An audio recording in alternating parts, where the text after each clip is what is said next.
नमस्कार, प्रणाम। हम सबके छोटे भाई गीतकार आदोराम। कैसे हैं आप सब? उम्मीद करता हूँ अच्छे ही होंगे। स्वागत है अपने भाई के यूट्यूब चैनल माँ गिले रिस्ट पॉइंट में। अगर आप इस चैनल पर नए हैं तो चैनल को सब्सक्राइब कर लें और बेल आइकन दबाना ना भूलें, ताकि मेरा लिखा हुआ सॉन्ग सबसे पहले आप तक पहुँच सके। तो चलिए फिर से लेकर आ गए हैं एक बवाल मीटर, ज़बरदस्त मीटर, जो कि सैड सॉन्ग है।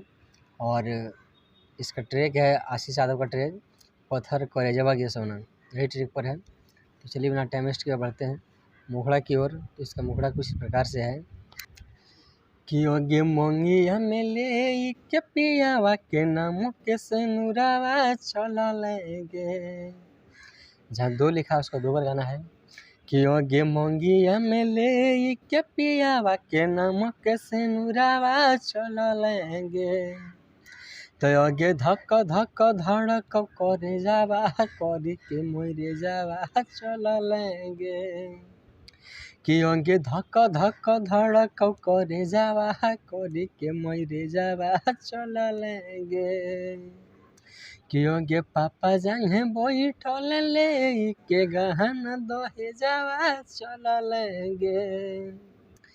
क्योंकि पापा जाए बैठल ले के गहना दहे जावा चला लेंगे। तो आगे धक धक धड़क करे जावा करी के मोरे जावा चला लेंगे। कि आगे धक धक धड़क करे जावा करी के मोरे जावा चला लेंगे। तो कैसा लगा ये सॉन्ग आप सब कमेंट में ज़रूर बताएं। और जिसको भी ये सॉन्ग चाहिए तो स्क्रीन पर दिख रहे नंबर से कांटेक्ट करके ले सकते हैं। और इसको पर्सनली सॉन्ग चाहिए तो वही नंबर से कांटेक्ट करके बिल्कुल कम बजट में अपना मनपसंद सॉन्ग लिखवा सकते हैं। माघी सैड सॉन्ग, खोरठा लोकगीत, खोरठा झुमटा, माघी व खोरठा के किसी भी प्रकार सॉन्ग लिखवा सकते हैं। तो चलिए आज का प्रोजेक्ट यहीं समाप्त करते हैं, फिर मिलते हैं अगले वीडियो के साथ।